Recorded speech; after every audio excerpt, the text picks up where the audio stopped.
우리 2023년 새해 하나님께서 우리 영지교회에 주시는 약속의 말씀과 표어 그리고 기도 제목, 특별히 흉년의 때를 어떻게 대비하고 준비할 수 있을지, 지속가능한 신앙, 지속가능한 가정, 지속가능한 생업, 지속가능한 교회를 어떻게 하면 만들 수 있을지에 대해서 살펴보았습니다.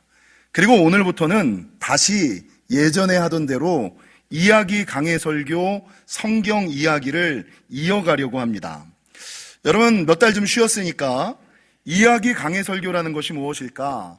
이야기 강해 설교는 구약 창세기에서부터 신약 요한계시록에 이르기까지 성도라면 꼭 알아야지 되는, 성도라면 꼭 한 번은 들었어야지 되는 이야기를 강해 형식으로, 주일학교처럼 교회학교처럼 스토리 중심으로만 하는 것이 아니라 표면적인 말씀보다는 그 이야기를 통하여 들려주시는 이면의 말씀과 비밀의 말씀을 강해 형식으로 하는 설교. 그래서 살펴보니까 2018년 6월부터 2018년 6월에 처음 이야기 강해 설교라는 설교를 시작해서 오늘로 139번째, 오늘은 십자가에 관한 이야기를 함께 나누고 넘어가고자 합니다.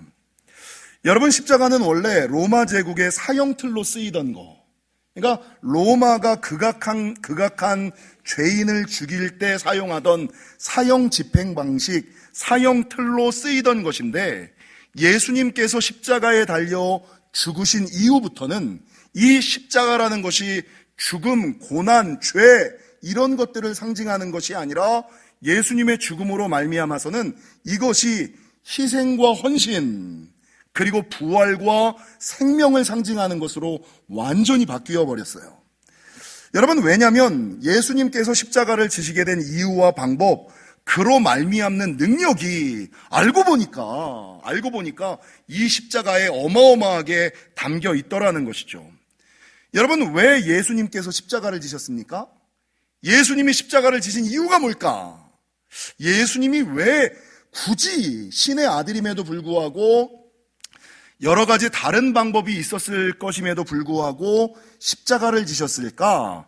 그것은 예수님께서 친히 죄물이 되사 우리의 죄를 속량하시기 위하여 하나님의 방법대로 자기가 친히 제물이 누구 죽일 수 없잖아요. 누구 보고 희생하라고, 누구 보고 헌신하라고 강요할 수 없잖아요.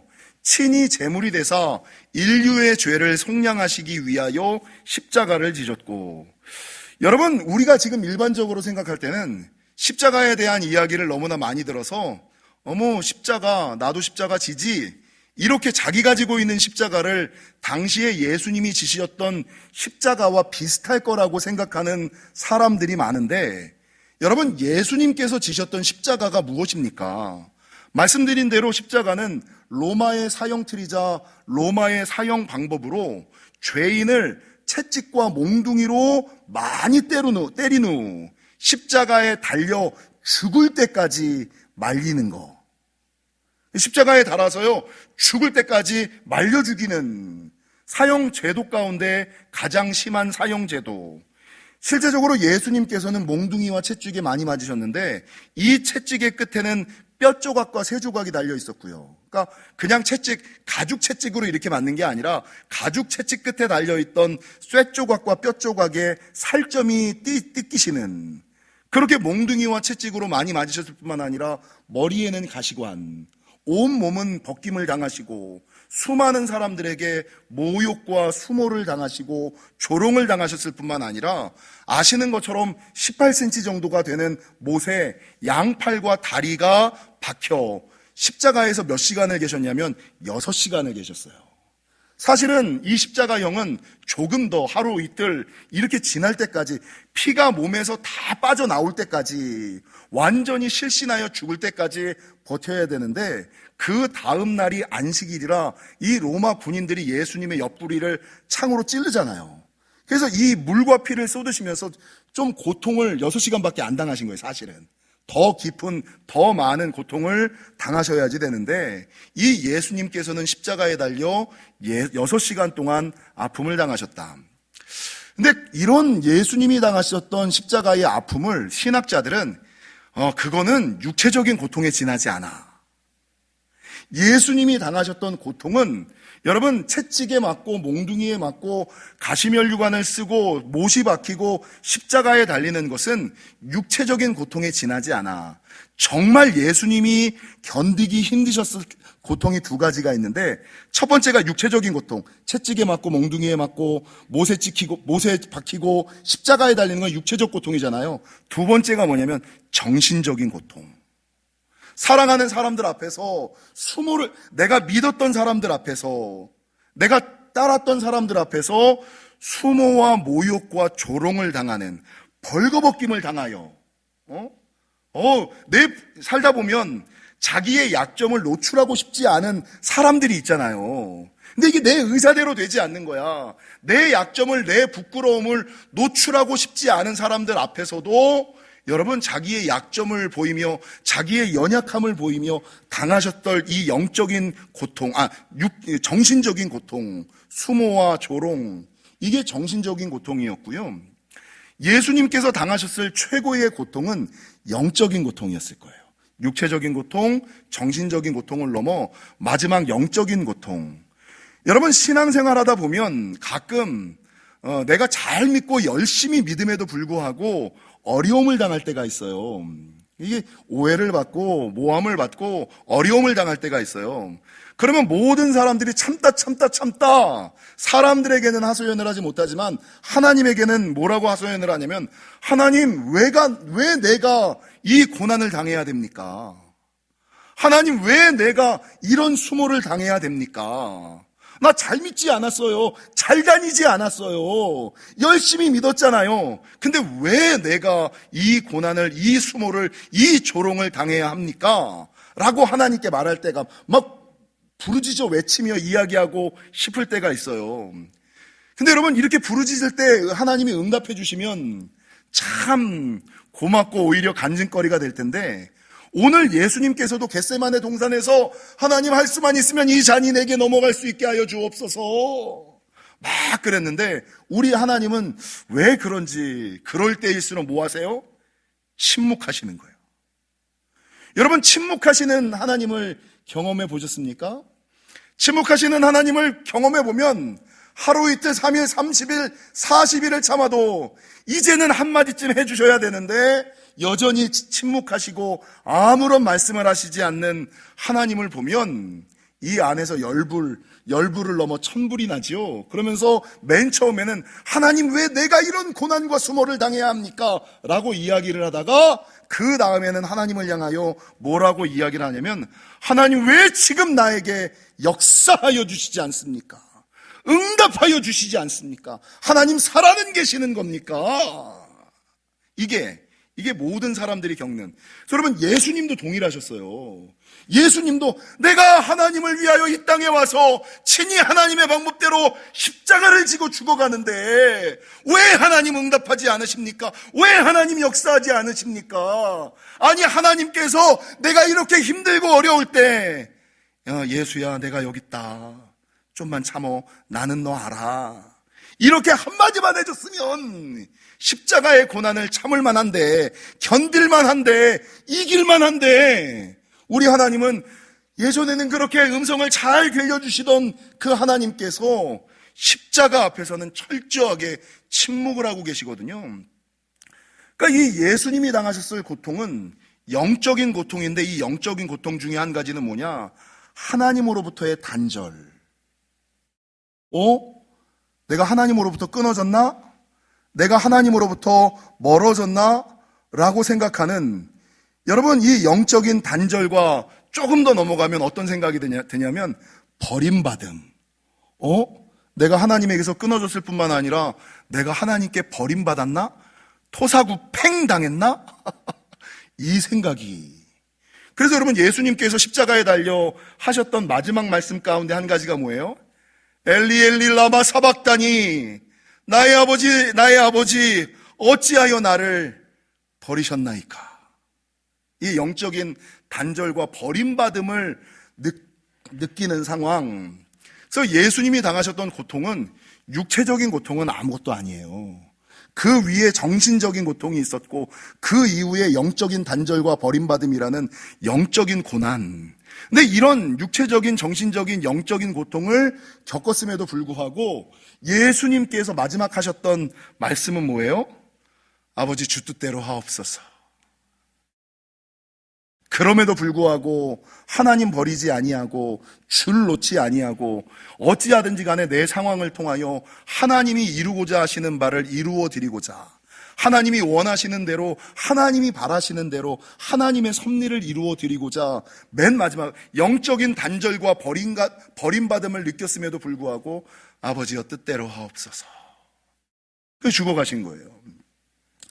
여러분, 이렇게 예수님께서 이 모든 고난과 고통, 수모와 조롱을 견디시고 끝까지 하나님을 놓지 않고 끝까지 하나님의 줄을 붙잡아 하나님의 역사를 이루어 드림으로 말미암아 인류를 죄에서 구원할 수 있게 된 거고요. 여러분, 오늘 본문 성소 휘장이 찢어지면서 인간이 하나님을 만날 수 있는 길로 나아갈 수 있게 된 것이고요. 그 길을 통하여 십자가를 믿는 모든 사람들이 천국에 들어갈 수 있는 능력을, 이런 예수님의 희생과 헌신, 십자가 지심이 있었기 때문에 우리가 죄에서 자유할 수 있는 것이고, 하나님을 만나 친교하고 교제, 그 무서운 하나님, 얼굴만 보고 음성만 들어도 죽을 거라는 그 하나님과 친교하고 교제할 수 있게 된 것이고, 그 하나님을 믿으며 죽어서 천국에 들어갈 수 있는 문, 그 문이 열렸다라는 것을 기억하셔야지 된다라는 것입니다. 그래서 많은 사람들은 이 십자가를 고난과 죽음이라고 보지만 우리 믿음의 사람들, 이게 그래서 카톨릭과 개신교의 십자가의 차이가 있다는 거 아세요? 예, 십자가는요, 세계에 보면 여러 가지 십자가의 종류가 아주 많아요. 십자가의 종류가 아주 많은데 그 중에서 카톨릭의 십자가와 개신교의 십자가의 차이가 뭔지 아세요? 성당에 가 있는 십자가에는 십자가 위에 누가 있어요? 예수님이 못 박혀 계시잖아요. 근데 개신교의 십자가에는 십자가 위에 못 박히신 예수님이 계세요, 안 계세요? 우리 교회의 십자가. 없지요? 왜 그럴까요? 십자가에 달려 돌아가신 예수님의 죽음과 고난, 희생과 헌신을 묵상하고 바라보는 것과 그 십자가에서 죽으시고 부활하신 예수님을 바라보고 소망하는 거랑 전혀 다르기 때문이에요. 여러분, 죽으심을 묵상할 뿐만 아니라 부활하셔서 다시 사신 생명의 하나님, 소망의 하나님. 그래서 여러분, 십자가는 능력입니다. 십자가는 능력. 십자가는 세상과 사단, 죄와 어둠으로부터 우리를 지키는 능력이고요. 여러분, 십자가는 죄를 깨끗게 하는 속량의 능력이고요. 여러분, 이 십자가는 죽은 것을 다시 살게 하는, 죽음의 두려움에서 우리를 이길 수 있게 하는 능력임을 기억하시고 이 십자가 보혈의 능력을 소유하시며 살아가시는. 근데 문제는요, 이 십자가 보혈의 능력을 소유하며 살아가기를 원하는, 부활과 생명으로 소망으로 나아가기를 원한다면 먼저 고난의 십자가 앞에 서야 된다는 거예요. 십자가는 고난의 십자가가 있고 부활의 십자가가 있거든요. 가톨릭의 십자가가 있고 개신교의 십자가가 있는 것처럼 고난의 십자가가 있고 부활의 십자가가 있어요. 근데 많은 사람들이 이 부활과 생명과 소망의 십자가의 능력을 가지려고 하는데, 이 부활과 소망의 생명의 십자가로 나아가기를 원한다면 먼저 이 고난의 십자가 앞에 서셔야지 돼요. 근데 많은 사람들은 부활의 십자가, 십자가의 능력 앞에 그 능력을 소유하고는 싶지만 고난의 십자가 앞에는 서기를 싫어하는, 고난의 십자가를 지기는 싫어하는, 요거를 뛰어넘고 싶어하는 사람들이 너무나 많이 있다는 거죠. 여러분, 오늘 본문의 말씀을 묵상하다가 저는 이 고난의 십자가를 맞닥뜨리는 세 종류의 사람을 발견했어요. 오늘 본문에서. 여러분, 고난의 십자가 앞에 서 있는 첫 번째 사람은 어떤 사람이에요? 오늘 본문 48절에 보니까 성경은 뭐라고 증거하고 있냐면, 구경하러 모인 무리, 예수님의 십자가, 그 당시 갈보리산 위에 예수님의 십자가 앞에 수많은 사람들이 있었는데 그 사람들 중에 구경하러 모인, 그러니까 사실은 네 종류가 있어요. 첫 번째는 예수님을 반대하고 박해하고 죽이려고 하는 사람들이 있겠죠. 바리새인, 사두개인들, 로마 군인들. 이 사람들은 예수님을 죽이려고 하던 사람, 그 자리에는 이 첫 번째 사람이 있었겠죠. 예수님을 반대하고 부인하고 죽이려고 했던 바리새인, 사두개인, 로마 군인들 같은 사람들. 이 사람들은 이 본문에 그냥 잘 안 나오니까 이게 첫 번째 사람이에요. 근데 두 번째 사람은 어떤 사람이냐? 오늘 본문 48절에 보니까 구경하러 모인 사람들. 구경하러 모인 사람들. 여러분, 이 사람들은 어떤 사람이에요? 예수님을 반대하지 않습니다. 예수님을 죽이려고 하지 않습니다. 그러나 그렇다고 해서 예수님과 함께 살지도 아니하고 뭐예요? 그냥 구경하는 거예요. 근데 이 구경하는 사람들이 그렇게 나쁜 사람이 아니라 이 구경하는 사람들을 48절 중반절 이하 하반절은 뭐라고 증거하고 있냐면 구경하다가 가슴을 치고 돌아갔다. 그러니까 예수님의 십자가, 죽음, 희생, 헌신을 바라보며 아이고 불쌍하네. 아이고 안 됐네. 아유 어쩌다 저렇게 그랬어. 아유 우리를 위하여 그런 거라며. 아이고 불쌍하네. 아이고 안타깝네. 가슴을 치기는 해요. 근데 결론은 뭐예요? 돌아가는 거야. 반대하고 죽이고 모함하지는 않아. 근데 가슴을 치며 아파하기는 해. 근데 가슴을 치며 아파한다고 해서 예수님 이러지는 않아. 그냥 가슴만 아파하고 혀만 조금 차다가 돌아가는 사람들. 야, 집에 저녁 먹을 때 됐다. 야, 아들 돌아올 시간이다. 이러고 돌아가는 사람이 두 번째 유형의 사람. 세 번째 유형의 사람은 누구냐? 49절에 보니까 예수를 아는 자들과 갈릴리로부터 따라온 여자들. 여러분, 예수를 아는 자들, 이 사람들은 앞서서 구경하러 온 사람들이 예수님을 잘 모르고 예수님이 왜 죽는지도 잘 모르고 단지 고난당하는 그 고난의 아픔을 보며 혀를 찍찍 차고 가슴 아파하기는 하지만 돌아간 것과는 다르게 왜 예수님께서 십자가에 달리셨는지를 아는 거야. 머리로는 아는 거야. 근데 행여나 혹시나 내가 예수님에게 나아갔다가는 베드로처럼 너도 예수와 같은 도당이지? 라고 몰림을 당하여 내가 위험을 당할까? 내가 어려움을 당할까? 손해를 입을까 하여 오늘 본문은 여러분 이 49절은 뭐라고 증거하고 있냐면 이 사람들이 어떻게 있다고요? 멀리 서 있기만 하는 사람들. 멀리 서서 마치 자기는 예수를 믿는 예수를 따르는 사람이 아닌 것처럼 예수님의 일을 나와는 이 객관화하고 상관하여 바라보는 사람들. 이게 세 번째 종류의 사람들. 예수님을 알지만 예수님을 따랐지만 위기의 순간 십자가 앞에서는 좀 멀리 서 있는 사람들. 어려움 앞에서는 좀 멀리 서 있는 사람들. 마지막 네 번째는 본문 50절에 보니까 50절 51절에 보니까 공회의원으로서, 이 공회의원이라는 게 뭐예요? 사내들인 공의회 회원이라는 얘기거든요. 근데 51절은 그들의 결의와 행사에 참 찬성하지 아니한 자, 유대인, 공회회원 찬성하지 아니한 자, 그리고 유대인 이게 뭐냐면 예수님을 죽이려고 했던 바리새인들, 사두개인들, 정치인들과 한패거리. 원래는 유대인들, 바리새인이고 사내들인 공의회의 사람, 원래대로 이야기하자면 예수님의 반대편에 서 있었던 사람, 아리마대 요셉. 근데 모든 사람들이 예수님을 죽이려고 할 때 나와 함께 하던 사람들도 예수님이 틀렸다고 이야기를 하지만 내가 만약에 그 속에서 손을 들고 아니야 예수님은 그런 분이 아니야 라고 이야기를 하면 내가 사내들인 공의회에서 미움받을 수 있는데 떨어질 수 있는데 그럼에도 불구하고 진리는 무엇이 옳고 그른 것인지를 분별하고 이 아리마대 요셉은 모든 사람들이 돌아가고 모든 사람들이 멀리 서 있을 때 이 아리마대 요셉은 빌라도에게 가서 예수님의 시체를 주십시오. 예수님께 나아갔던 사람. 죽음 이후에 예수님이 죽고 나서 모든 사람들이 다 떠났었는데 예수님이 죽고 난 이후에도 예수님과 함께 있는 사람. 예수님과 함께 있는 사람. 더 나아가 자기의 세마포를 내어놓고 자기의 무덤을 들여 여러분 예수님의 장례를 준비한 사람. 요 네 종류의 사람. 여러분 제가 말씀을 묵상하다가 나는 어떤 사람일까?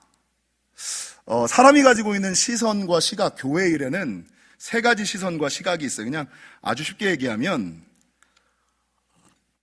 하나님 일과 교회 일을 바라볼 때 검사의 눈으로 바라보는 사람이 있고, 변호사의 눈으로 바라보는 사람이 있고, 판사의 눈으로 바라보는 사람이 있어요. 아시겠죠? 영혼을 바라볼 때 검사의 눈으로 바라보는 사람이 있는가 하면, 변호사의 눈으로 바라보는 사람이 있는가 하면, 판사의 눈으로 바라보는 사람이 있어요. 교회 일을 바라볼 때도 그렇게 바라보죠.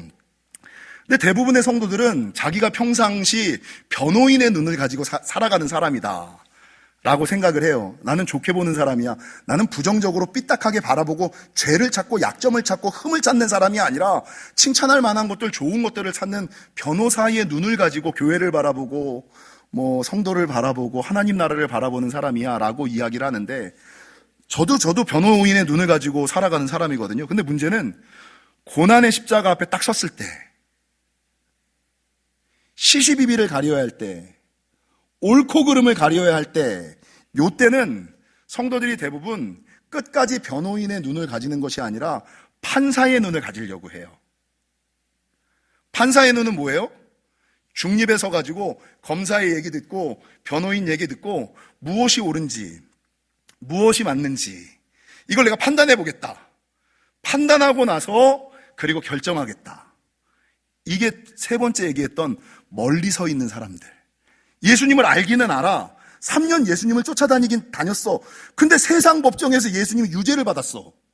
그럼 내가 알고 있던, 내가 믿었던 예수님과 세상 법정에서 이야기하는 예수님이랑 다르거든?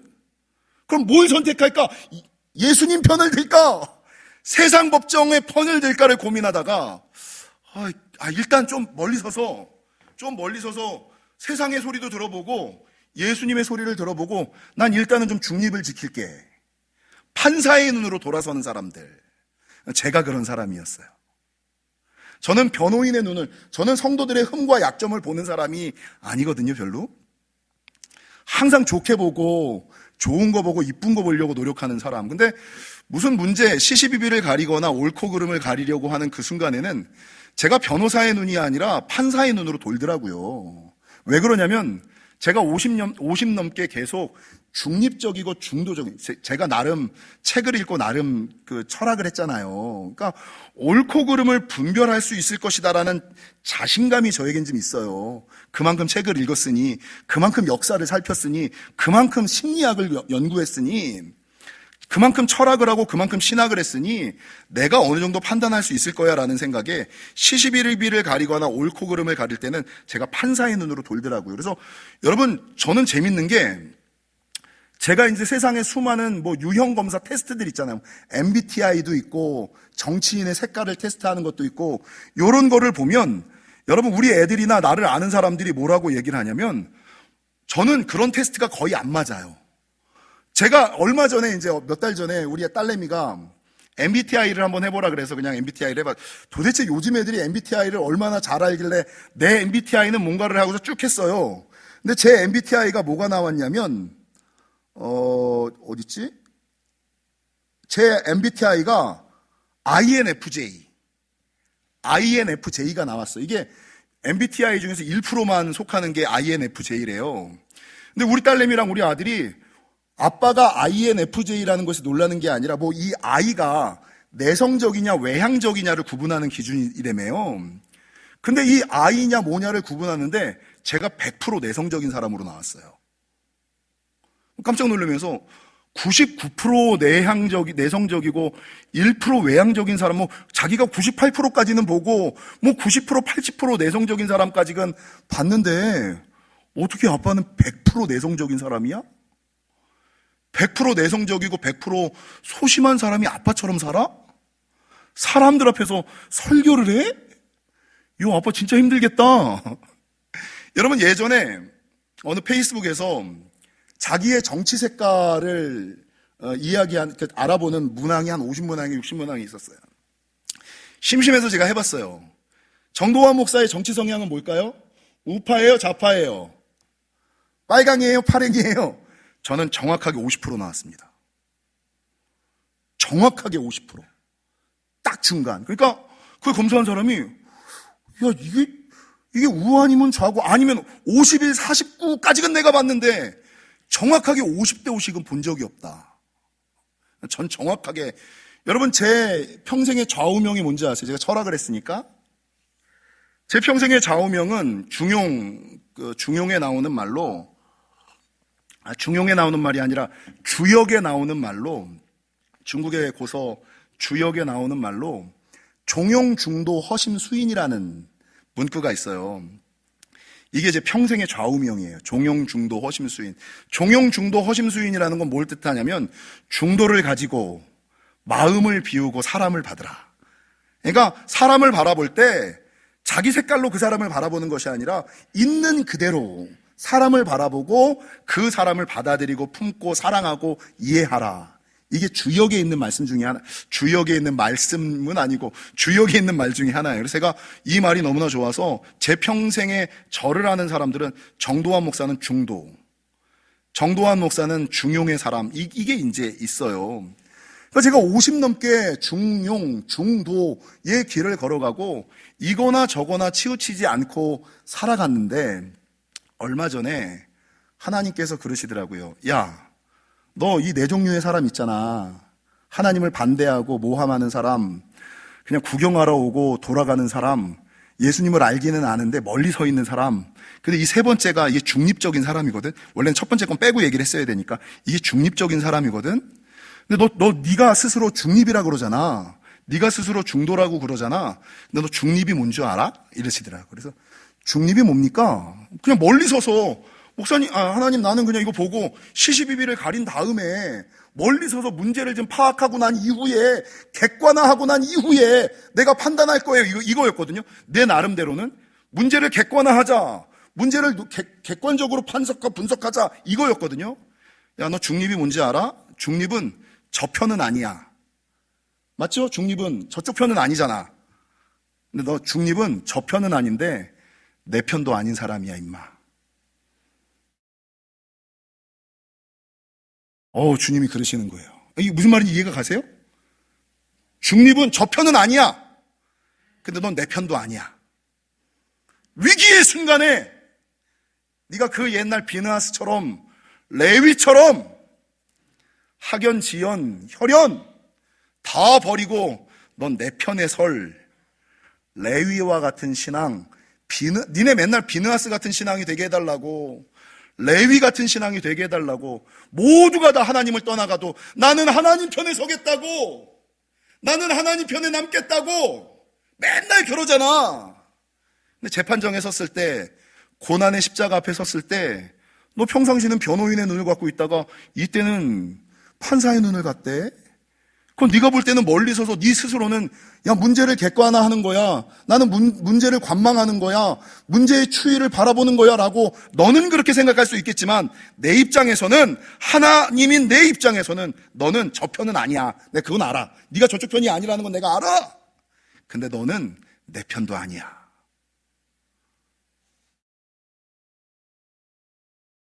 여러분, 그래서요, 하나님이 원하시는 이 십자가 앞에서, 그러니까 부활의 십자가, 능력의 십자가 앞에서는 다 변호인이 될 수 있어.